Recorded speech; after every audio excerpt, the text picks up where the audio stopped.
OBC को आरक्षण देने का विरोध किया था। एक मिनट माननीय मंत्री जी, एक मिनट। लीडर ऑफ अपोजिशन बोलना चाहते हैं, आप लोग बैठ जाएं। माननीय मंत्री जी की स्पीच, माननीय अनुराग जी की स्पीच खत्म हो जाए। बैठे बैठे आप लोग बैठ जाएं। मैं आपको उन्होंने मुझे इंसल्ट किया, मुझे बोलने दीजिए। उनकी बात खत्म हो जाए। उन्होंने इंसल्ट किया, उसके बाद मैं आपको अवसर दूंगा। नहीं सर, नहीं, उनके बाद अवसर दूंगा, आपको अवसर दूंगा। बैठ जाए, आप बैठ जाए, अवसर दूंगा। उनकी स्पीच खत्म हो जाए। प्लीज आप बैठ जाओ। अनुराग जी, कल किस को इंसल्ट कर रहे थे? आपको अवसर दूंगा, आपको अवसर दूंगा। अजय एक मिनट बैठ जाए, आप बैठ जाए। सर मैं क्लैरिटी कर दूं। सर मैंने कहा एक मिनट बैठ जाए। आप मैंने एक मिनट बैठ जाए। आप सब लोग बैठ जाए। अच्छा, आप सब लोग बैठ जाए। चल, अब लीडर ऑफ अपोजिशन को मैं बुला रहा हूँ। अब ये पर is it fair if I am allowing to your leader of opposition, is it fair? मैं फिर उनको बुला लूँगा। नहीं तो मैं आपको बुला रहा हूँ तो पहले बैठ जाएं। पहले लोग बैठ जाएं। पहले बैठाइए सर। सब लोग बैठ जाएं। पहले सब लोग बैठ जाएं तब मैं आपको अलाउ करूँ। सब बैठ जाएं, मैं आपको अलाउ करूँ। मैं आपको अलाउ करूँगा, सब बैठ जाएं। मैं अलाउ करूँगा। आप मेरी बात सुन नहीं पा रहे। मैं आपको अलाउ करूँगा, पहले सब बैठ जाए, हाउस इन ऑर्डर हो जाए। गौरव जी आप भी बैठ जाएं। मैं लीडर ऑफ अपोजिशन को अलाउ कर दे रहा हूँ। अगर आप ये कह रहे हैं कि हमें इंसल्ट किया गया, मैं बिल्कुल आपको अलाउ कर रहा हूँ। सर दीजिए, सर बोलने दीजिए सर। मैं आपको बोलने दीजिए सर। ऐसा नहीं सर बोलने दीजिए सर। मैं आपका नाम तो लूँ। राहुल गांधी जी। स्पीकर सर देखिए, जितना मेरा आप लोग इंसल्ट करना चाहते हैं आप खुशी से करिए, आप रोज करिए, मगर एक बात मत भूलिए, जाति जनगणना को हम यहां पास करके दिखाएंगे। धन्यवाद। जितना करिए। अरे तो अपनी जाति भी लिखनी पड़ेगी उसमें। आप चुप रहें। श्री अनुराग ठाकुर जी, आपने समय दे दिया, अब आप बैठे। ये तरीका नहीं है, नहीं ये तरीका है। आपको हमने टाइम दे दिया। क्या आप बैठ चुके हैं? आप बैठ चुके हैं? नहीं, आप बैठ चुके। श्री अनुराग ठाकुर जी। सर मुझे लगता था कि इनको भाषण देने से पहले पर्ची आती होगी। हमने आपको, लेकिन हर बार इंटरवेंशन के लिए पर्ची आती है अपने बलबूते पर। सर उधार की बुद्धि से राजनीति नहीं चलती है। उधार की बुद्धि से राजनीति नहीं चलती है। यहाँ पर्ची लेने से काम नहीं चलता है। आप बोल के हटते हो, फिर पर्ची आती, फिर बोलते हो। ऐसे कैसे चलता है? माननीय अध्यक्ष जी, माननीय सभापति जी, एक minute. I am not yielding sir, I am not yielding sir. बिठा के आपको बिठाया, बुलाया। अब मैं नहीं करूँगा। मैंने आपको अनुराग ठाकुर जी को बिठा के आपको मैंने समय दिया, तो अब अनुराग ठाकुर जी बोलेंगे। चलिए सर मैं इतना ही कहूँगा, उधार की बुद्धि से राजनीति नहीं चलती है। आजकल कुछ लोगों पर जातिगत जनगणना का भूत सवार है सर। लेकिन मैं इतना कहूँगा सर मैंने क्या कहा था सर माननीय सभापति जी, मैं गंभीर बात कर रहा हूँ, ये नहीं सुन रहे। मैंने कहा था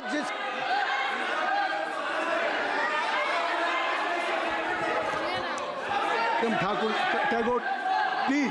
माननीय सभापति जी, I have already given an opportunity to Rahul Gandhi ji. Rahul Gandhi ji अपनी उन्होंने एक्सप्रेस हिज फीलिंग जो उनको था। नहीं आप बेल से बाहर आ जाए, कृपया आप बेल से आ जाएं। फिर मैं उनको फिर समय दे दूंगा। जी सर मैंने कहा था कि जिसको जात का पता नहीं वो गणना की बात करता है। मैंने नाम किसी का नहीं लिया था सर, नाम तो किसी का नहीं लिया था, नाम किसी का नहीं लिया था, लेकिन जवाब देने कौन खड़े हो गए। सर मैं कहना चाहता हूं माननीय सभापति जी, अगर आप देखेंगे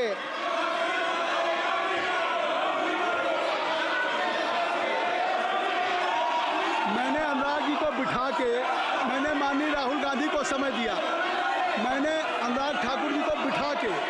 तो कृपया आप लोग जब एलओपी को टाइम मिल गया तो आप सदन में व्यवधान नहीं। आप फिर बोलना चाहते हैं, आप खड़े हो जाइए। आप फिर बोलना चाहते हैं, खड़े हो जाइए। चलिए खड़े हो जाइए। आप लोग जाइए। बेल से बाहर। LOP please, LOP I am giving.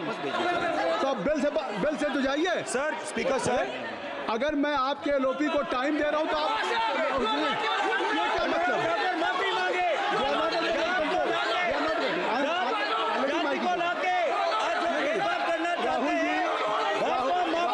Rahul Gandhi जी, हमने आपको समय दिया, अपने मेंबर से कहिए कि बैठे तब तो आप बोलेंगे, बैठिए तब तो बोलेंगे भाई। राहुल गांधी जी कह रहे तब तो बोलेंगे। आप अंदर आइए।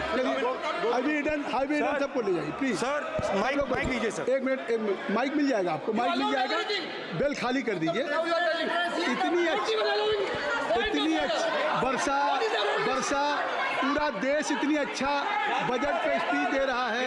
You have already spoken. Rahul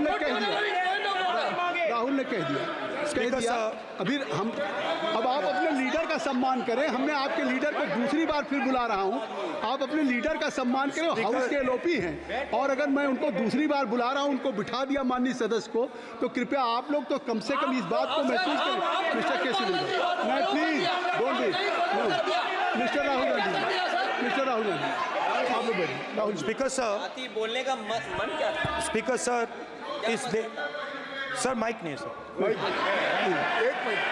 mic यहाँ से नहीं जाता। स्पीकर सर, मैं नाम जो ले भी लूंगा, माइक आ जाएगा। स्पीकर सर, जो भी इस देश में दलितों की, आदिवासियों की, पिछड़ों की बात उठाता है, जो भी उनके लिए लड़ता है, उसको गाली खाना ही पड़ता है। और मैं ये सब गालियां खुशी से खाऊंगा, क्योंकि महाभारत की बात हुई तो महाभारत में अर्जुन को सिर्फ मच्छी की आंख दिख रही थी, उसी प्रकार मुझे सिर्फ मच्छी की आंख दिख रही है। जाति जनगणना हम करा के दिखाएंगे। खत्म। आपको जितनी गाली देनी है आप दीजिए, हम खुशी से लेंगे। धन्यवाद। गौरव, धन्यवाद। श्री अनुराग ठाकुर जी। गौरव जी, नहीं गौरव जी, आप देखिए। गौरव जी, आप तो हमें समय दीजिए। खत्म हो जाएगा सर। श्री राहुल गांधी, खत्म हो जाएगा सर। श्री राहुल गांधी प्लीज। राहुल गांधी जी, ये तय कर ली। मुझे जब आप चाह रहे हैं मैं आपको बोलने का अवसर दे रहा हूं। हाँ सर। तो कम से कम गौरव जी, आपके बोलने के बाद ऐसी परिस्थिति न क्रिएट करें कि सदन को चलाने की जिम्मेदारी जितनी सत्ता पक्ष की है उतनी प्रतिपक्ष भी है।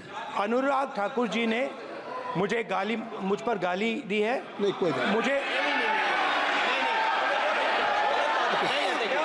सब बोलने दीजिए सर। मुझे उनको बोले सर, अनुराग ठाकुर जी ने मुझे इंसल्ट किया है, मगर मैं अनुराग ठाकुर जी से कोई माफ़ी नहीं चाहता हूं। मुझे कोई माफ़ी की ज़रूरत नहीं है। मैं लड़ाई लड़ रहा हूं। जितनी आपको गाली देनी है मैं आपसे कभी माफ़ी नहीं मांगूंगा। मुझे आपकी माफ़ी नहीं चाहिए। राहुल गांधी जी, मैं चेयर पे हूँ और चेयर का काम है कि अगर कहीं भी कोई असंसदीय या किसी को गाली दी गई तो मैं उसको देखूंगा, मैं उसको कार्रवाई निकालूंगा, मिस्टर के उसको निकलवाऊंगा। ठीक है, आप नहीं कर रहे हैं, लेकिन अगर दी है तो मैं उसको कार्रवाई का हिस्सा दिखवा के उसको स्पंज करूंगा। ठीक, आपने कह दिया। सुन रहा हूँ मैं श्री अनुराग ठाकुर जी, माननीय सभापति जी, श्री अखिलेश यादव जी, बैठ जाए। श्री अखिलेश महोदय, सभापति महोदय, मैं केवल इतना, सभापति महोदय, स्वागत है। अभी क्या तरीका है? सभापति महोदय, मेरा आपसे केवल इतना निवेदन है। माननीय मंत्री रहे हैं, बड़े दल के नेता हैं, मंत्री रहे हैं, बड़ी बात कर रहे थे। मैं महाभारत, शकुनी, ये सब बातें कह रहे थे, दुर्योधन तक यहाँ ले आई है। मैं केवल सभापति महोदय इनसे ये पूछना चाहता हूँ, आपने जाति कैसे पूछ ली है बताइए बस। आप जाति कैसे पूछ सकते हैं? आप बताएं, जाति कैसे पूछ सकते हैं? आप पूछ के दिखाओ जाति तुम। आप जाति कैसे पूछोगे तुम? कैसे पूछोगे जाति? आप बैठ नहीं, जाति नहीं पूछ सकते आप। आपने कह दिया ना। अब आप हमारी जाति नहीं पूछ सकते। आप हमारी व्यवस्था सुन लें, आप मेरी व्यवस्था सुन लें। कोई सदन में किसी की जाति नहीं पूछेगा। अनुराग ठाकुर जी, उसको स्पष्ट कर दिया। नहीं, श्री अनुराग ठाकुर जी, माननीय सभापति जी, बात आ गई। अब माननीय सभापति जी, उस समय के प्रधानमंत्री स्वर्गीय आरजी वान जी ने यही कहा था कि ओबीसी के आरक्षण का विरोध करता हूं। ये तो सदन में है। आरजी वान ने कहा था कि मैं ओबीसी को आरक्षण का विरोध करता हूं। अब ये तय करें कि वो सही थे या ये सही हैं, और आपकी पार्टी गलत थी कि आप गलत हैं, और वो पिछड़ा विरोधी थे कि आप पिछड़े के पक्ष में हो। और उस समय की पूर्व प्रधानमंत्री आईजी ने कहा था कि जात पर ना पात पर। अभी मैंने तो कहा नहीं सर, उस समय कहा गया था। और इसी तरह से ही कृपया अपना भाषण संक्षिप्त सर, करें। मंडल आयोग की रिपोर्ट हो, काका कालेलकर की रिपोर्ट हो, इस पर कौन वर्षों तक बैठा रहा सर? जवाब देना होगा इनको, कौन देगा जवाब? अगर उस समय उसको लागू कर दिया होता तो आज ओबीसी के अधिकारी भी ज्यादा होते, बाकी भी होते। और यही नहीं सही, इन्होंने दलित के साथ, आदिवासी के साथ, ओबीसी के साथ विरोध किया। ओबीसी कमीशन को तो संवैधानिक दर्जा भी नहीं दिया। अगर संवैधानिक दर्जा दिया तो मोदी सरकार ने आकर दिया है, माननीय अध्यक्ष जी। और मैं इस सदन के लिए पढ़ देता हूं सर। नेहरू जी ने 1961 में आरक्षण के विरुद्ध में लिखा था, I quote, I react strongly against anything which leads to inefficiency and second rate standards. I want my country to be a first class country in everything. The moment we encourage the second rate we are lost. I unquote. ये किसने कहा? देश के पहले प्रधानमंत्री ने कहा। आप उससे सहमत हो कि नहीं सहमत हो बताइए? माफी मांगोगे उसके लिए कि नहीं मांगोगे? कृपया चेयर को आप एड्रेस करें। आप चेयर को एड्रेस करें अनुराग जी। सर मैं इतना ही कहूंगा और समाप्त करें। लहजे में बदजुबानी, चेहरे पर नकाब लिए फिरते हैं, वो जिनके खुद के बही खाते बिगड़े हैं वो हमारे हिसाब लिए करते हैं। बहुत बहुत धन्यवाद। नहीं सर, मेरे एक मिनट सर, मैं एक बात क्लियर कर दूं सर, मैंने किसी का नाम लेकर नहीं कहा, लेकिन कोई अपने आप क्यों खड़ा हुआ? मैंने किसी का नाम नहीं लिया था। आप रिकॉर्ड चेक कीजिए सर, आप रिकॉर्ड चेक कीजिए। और सर ये सारी बातें अगर आप देखेंगे, सबका साथ सबका, मैं रिकॉर्ड दिखवा लूंगा। आप दिखाइए सर। सबका साथ सबका विकास हमने किया सर। अगर अल्पसंख्यक के रूप में अगर किसी को राष्ट्रपति बनाया गया तो कलाम साहब को अटल बिहारी वाजपेयी जी की सरकार में बनाया गया। रामनाथ कोविंद जी को एससी समाज से आते थे, राष्ट्रपति बनाया गया तो मोदी जी की पहली सरकार में बनाया गया। एक महिला ट्राइबल को अपनी क्षमता के आधार पर अगर देश का राष्ट्रपति बनाया गया तो द्रौपदी मुर्मू को हमारी सरकार। अगर ओबीसी प्रधानमंत्री है तो आज माननीय प्रधानमंत्री मोदी जी। आज सबसे ज्यादा मंत्री एससी एसटी ओबीसी है तो हमारी सरकार में। सर मैं इतना ही कहूंगा। समाप्त करें सर, मैं 2 मिनट में खत्म।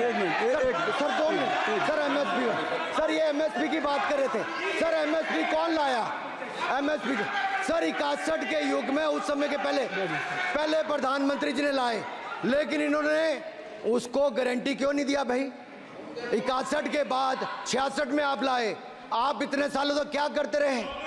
क्यों नहीं आपने प्रावधान उसका किया? सर दूसरा मैं कहना चाहता हूं, कर्नाटक में 1200 किसानों की आत्महत्या होगी। 1200 किसानों ने गए आप मिलने के लिए। कितने एससी एसटी ओबीसी थे? कितने एससी एसटी ओबीसी थे? सर वहां के ओबीसी का पैसा, एससी एसटी का पैसा, उनका बजट 34% कर्नाटक में खत्म करके अलग कर दिया गया। पूछा आपने क्या उनसे? कौन किया? और सर यही नहीं, मैं पूछता हूं सर मैं पूछता हूं इनमें से सर। अब आप संक्षिप्त समाप्त करें। आप समाप्त सर एक मैं कहना चाहता हूं सर आप देखिए ओबीसी के लिए आज ओबीसी का कोटा खत्म करके अगर मुसलमान को आरक्षण देने की बात कोई करता है तो आपकी आंध्र कर्नाटक आपके कहने पर वो लोग करने की बात करते हैं। आप यहाँ पे ओबीसी की बात करते हो सर। माननीय सभापति जी, मैं एक बात और कहना चाहता हूँ यहाँ पर। एक बात सर, अग्निवीर की बात कही गई और अखिलेश यादव जी ने मेरा नाम लेके कहा। सर मैं हिमाचल प्रदेश से आता हूँ, बहुत छोटा राज्य, 70 लाख की आबादी है सर देश में कारगिल के समय सबसे ज्यादा शहादत दी तो हिमाचल के वीर सपूतों ने दी। 4 परमवीर चक्र विजेता हुए, 2 हमारे यहाँ से हुए। 1 रैंक 1 पेंशन ये बात 40 साल तक इन्होंने दी। सर अगर दी तो प्रधानमंत्री नरेंद्र मोदी जी ने आकर दी। और यही नहीं सर, अग्निवीर योजना में 100% एम्प्लॉयमेंट की गारंटी है। और हमारी एंटरप्रेन्योर। सर एक बात अंत में लास्ट बात कह रहा हूँ सर, ये लास्ट है सर, मैं एक बात ये आखिरी बात कह रहा हूँ सर, युवाओं के लिए बजट में बहुत कुछ है, नौकरी से लेके इंटर्नशिप से लेके बाकी सब। मैं निर्मला जी को और प्रधानमंत्री जी को बहुत बहुत उसके लिए बधाई देता हूँ। सर स्पेस सेक्टर के लिए 1000 रुपये वेंचर कैपिटल फंड भी दिया गया। सर जिस देश में स्पेस के नाम पर शायद बहुत कम कुछ दिखता था, आज चंद्रयान मिशन की सफलता के कारण दुनिया का पहला देश भारत बना है। सर यही नहीं सर, इनके समय हेमराज का गला रेत कर ले गए थे, वापस नहीं लाए थे, हमने सर्जिकल स्ट्राइक करके अपनी सेना को मजबूत किया है। सर डॉक्टर प्रदीप, स्टार्टअप में सर हम नंबर 1 बने। सर आखिरी लाइन है सर 30 सेकंड सर, आखिरी लाइन सर, ये कहते हैं देश में डर का माहौल। सर मैं इतना ही कहूंगा, डर का माहौल है अपराधियों में, डर का माहौल है भ्रष्टाचारियों में, डर का और भय का माहौल है देशद्रोहियों में, अधर्मियों में, कुकर्मियों में, और सबसे ज्यादा डर का माहौल है देश के दुश्मनों में। सर देश के दुश्मनों में। सर अंत में मैं इतना ही कहूंगा कि माननीय निर्मला जी ने 7वां बजट तो लाए, ये जन भावनाओं का बजट है जिसका पूरा सदन पूरी प्रशंसा करता है, और इनको माननीय प्रधानमंत्री जी को बहुत बहुत बधाई और साधुवाद। डॉक्टर प्रदीप पाणिग्राही